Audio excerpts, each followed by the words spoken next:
like to call upon our special guest speaker, who has come all the way from Surrey, BC, today to talk to us about his experience and knowledge from what is happening there at a much more alarming scale. He has written a book called DAAKU, outlining a gangster's lifestyle growing up in Surrey. The book will be available for purchase for those interested at the end of the seminar for $20. Please welcome author Ranj Dhaliwal.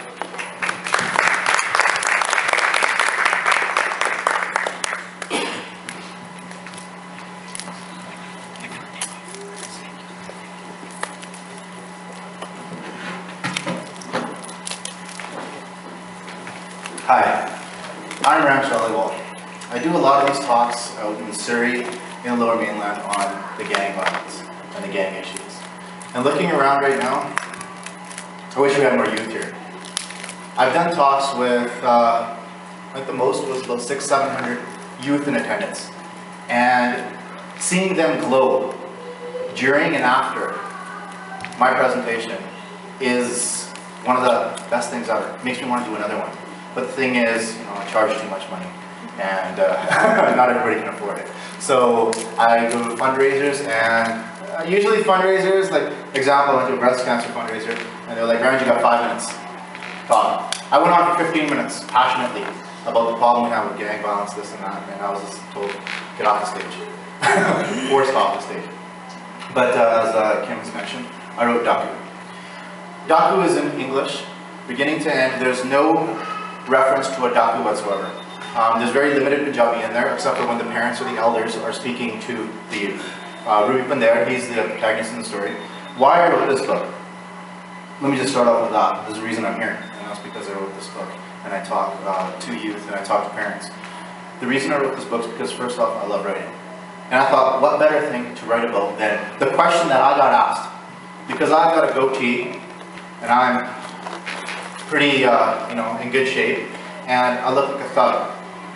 In my 20s, late 20s, I worked as a paralegal, by the way, in an office, and I've had so many people come to me and they're asking, hey Ranj, why are you Browns killing each other? I'm like, well, I haven't killed anybody, not yet anyway. I'm like, ask one of them. So I thought about this idea about writing. I was just like, what better thing to do than write a story about a kid growing up in Surrey. This little kid, like the one that's running around here, child growing up in Surrey, maturing to a gangster. I thought that would be an amazing story, right? And the first word of my novel, same thing you hear in practically every Punjabi household, which is "Kuttaya," and that's what I started with, and it hasn't changed. It wasn't changing in editing, nothing, because that's what we face. And in the novel, things have changed now, but we still have a lot of other issues in our community. And I address a lot of issues. Right at the beginning of the novel, I address spousal abuse. Right off the bat, first chapter. There's domestic violence. And it's because of alcohol and ego. Then it goes on, but this affects our children. Even if it's not in your household, it's going to affect your children. Because this is what we hear about when we see. And then, it goes on to the later years, he becomes a teenager, he goes through elementary school. He's not your average kid, this kid. But I wanted to show something that nobody talks about. People talk about gangs. What is a gang? A gang is a group of people. That's great, we can all be a gang right now. I can take a couple of these cops that are here with us. One over here, this guy can be our drug guy. This is a gang now. That's not a gangster. A gangster is totally different than a gang. There's this thing called gangster mentality that I talked about. If you really want to know what's going through somebody's head, you have to look at what they are. Gangster mentality. I know guys that were gangsters. A gangster isn't just somebody that is selling some drugs, that is beating some people up, getting into fights. The gangsters are the ones that actually make it. They're the ones at the top. They're ruthless, they're devious, they will betray you. There's no two ways about that. My novel talks about the betrayal. If a child was, if anybody was to read my novel, they'd be like, wow, I want to become a gangster. But when you look at the negative aspects of it, that's why I come on stage, is look at the negative aspects. Because, I'll tell you, Chief of Police on the Lower Mainland, I did a talk, it was about gangs and violence and this and that. said, you're not going to get realer than this novel, though it's fiction. And I'm sure the police will investigate this already. I know journalists have. They're not real stories. So there's no charges being laid. But I'll tell you something. When I heard the chief of police saying every single member in my department has to pick up a copy of this novel and read it, because this is the closest you're going to get. The wonderful thing about journalists and media is they love to get something on you. And they ask me, how do you know this, Ranj? And my quote to them, the one I'm always going to be using is, if I lived in a black box, all I could write about is that corner. The corner I found. Because you write about things you've seen, things you've experienced. Somebody asked me, because there's murder in that novel. Right when there, the protagonist kills somebody. Somebody asked me, they're like, how the hell do you know? This is a media person. I was like, how do you know what it feels like? Because I felt like I was killing somebody right then and there. The feeling that went through this, the writing was exactly how you kill somebody. You take experiences. I haven't killed anybody. I use bungee jumping. I love bungee jumping. I love skydiving. I like pushing life to the edge. And you use those things. But I'll tell you something. I've got over 20 close friends of mine that are dead right now. Close friends. I'm not just, I knew this guy, I met him at school, this and that. Close friends that are dead because of this violence in the 90s. These guys were older than me. When I was growing up, and I started hanging out with these guys, I was about 15 years old. I was going to school. Through friends and friends and friends. You know, what did we start doing? If you look at my knuckles, there's scars all over them. If you look at my head, scars all over them. I've been stabbed. This is the lifestyle. We're thugs. We're badasses. I'm not a gangster. But this is how it starts. There's somebody in here that actually knows me from my youth who can attest to anything I say right now. I'm not going to point this person out though. But this is how it starts. And what's happening here in Edmonton right now, from what I've seen, this is how it started. And I'll tell you something. You don't want it to get that bad. You don't want it to get as bad as it is in the Lower Mainland. Pick up a newspaper. So you just go online, go to like VancouverSun.com or Canada.com, and look at what's going on in Vancouver. Look what's going on up there. It is spreading. And it's coming up this way as well. That's why I'm there. Otherwise, honestly, I wouldn't waste my time. If it was going to be in some, hillbilly town, my Edmonton's not one of it, I'm not going to go in there and say, hey, this problem's going to happen here. I'd be like, you guys are wasting your time. Deal with some other issues that, you know, aren't affected. This is affecting this place directly.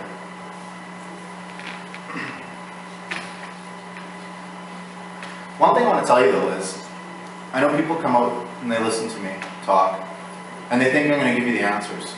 I'm not here to give any answers. I can't give you the answers. If I had the answers, we wouldn't have drugs, we wouldn't have gangs, we wouldn't have this violence. It wouldn't happen. What I do is, just like with my novel, I come out and I pose that question to you. What are you going to do about it? So think about that while I'm up here talking and rambling. I can go on for hours. But think about it. What I say, what are we going to do about it? Okay, every word that comes out of my mouth, I want each and every one of you to think, what can we do about this? Like, I'll tell you something. When I was talking to one of the organizers here, Kim, I wanted to make sure that this wasn't just going to be, hey, let's bring somebody in and, like, you know, let's promote a society or whatever. Something's going to be done about this. We're going to educate you people. You're going to go tell another 5 people. Hopefully. This is about planting a seed. Understanding that this is a problem. You may not think so right now, but nobody thinks so right now. Nobody thinks this is going to happen to them until it happens to them. I was talking to some of the officers here. You're probably wondering, okay, it's not that bad up here. What I want to say is that, like I pointed out in the 90s, do the math on this, with 2010, mid-90s to now, same problem we had out there is happening now. You guys are 15 years behind with the South Asian problem, the South Asian gang problem. You know what it's become now? First it started off with a bunch of Punjabi guys. I'll give you guys background on how it starts. And you're going to look and you're going to be like, whoa, this is exactly what's happening here. Exactly what's happening here. First it starts off with a couple groups. I was told, I have to clarify this right now, I told you I would, is that one of the first conversations I had, in the first, I think, paragraph, the first 2 sentences with one of the organizers I spoke to, they said, I said, what's the problem up there right now? Sikhs versus Muslims. I said, no. That's not the problem. That can't be the problem. Sikhs and Muslims. I had this discussion in the Lower Mainland since for the last few months while they were trying to organize this. I've spoken to some Sikhs. I've spoken to some Muslims. Sikhs are peaceful. Muslims are peaceful. This is not a religious thing. This is what the media labels it. This is what people like to label it. If it's ethnic groups, that's a different story. If it's Punjabis and Asians, we'll say, Orientals, let's say so. Let's get those community leaders together. And let's get them talking. Let's get them to do something about it. This is not a religious thing. That is a good way to get media. And if we start thinking it's a religious thing, guess what? Those that are religious aren't going to care. They're not going to care whatsoever. Why would they care? That's not my religion. Who cares? Well, guess what? A straight bullet, doesn't matter what it is going to hit you. It's about greed. It's about greed. There's nothing more to it than greed. This thing says drugs, money, power. That says all. Ego, pride, power, money. That's what it is. How do you get it? Drugs. What happens with that? Somebody's selling drugs. Well, there's got to have a demand for it, right? We have addicts out there. The problem is, let's go back down to the 90s now, because that's where you guys are at right now.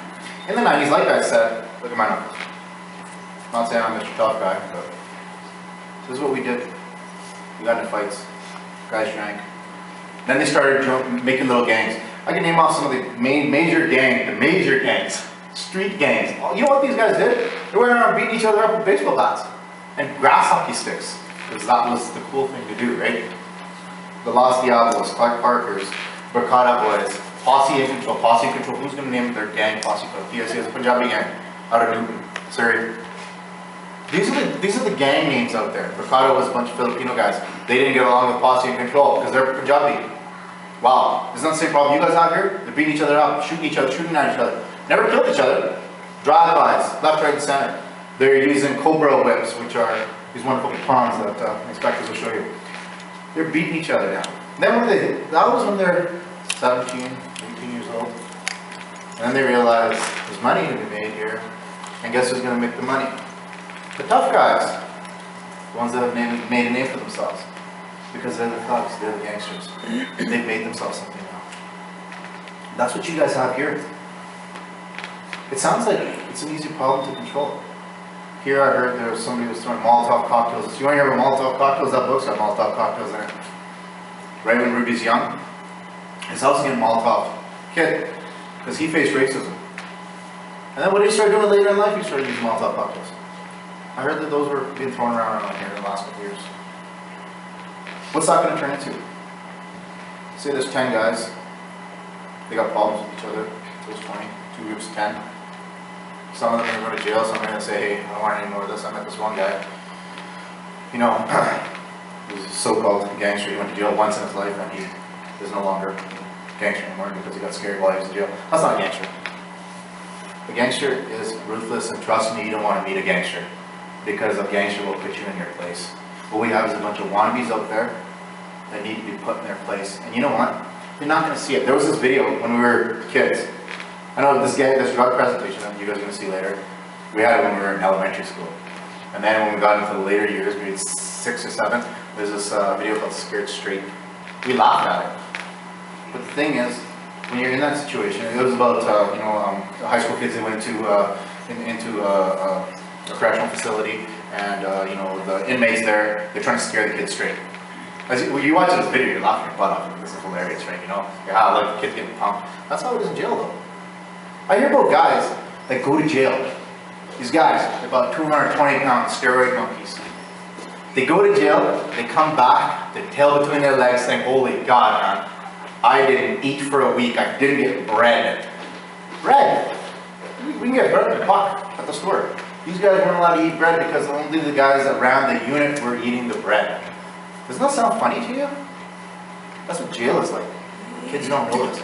They think, do some time, come out. It's not like that. It's a harsh reality. A very harsh reality. But the thing is, these youth that were beating each other up, And the ones that actually stayed in it, they started selling drugs. They started at a small level like you guys are at right now. The big time guys, trust me on this, I remember the big time boys. These guys picked up a kilo. 1 kilo was big time back then in the 90s. You know what it is now? 100 kilos a month is big time. Back then, 1 kilo. Out here's worth $40,000, out here's worth about $30,000. 1 kilo is big time. And they just break it down into little half grams and grams and sell it out. That's exactly what's happening here. You guys might get the 10, 15, 20 kilos or whatever, but the South Asian gangs aren't there yet. I say yet because it's going to happen. This wave, it's a wave. It's inevitable. Something needs to be done about this. And this is why we're here right now. This is why my Sunday, I got better things to do than sit on a plane, come all the way out here, and talk to people that aren't going to care about what I have to say. But you know what? If all of you that are sitting here, if one of you listen to me, the inspectors, if one of you get it, I'm hoping to God you're going to go tell somebody else. You're going to plant that seed in somebody else's head.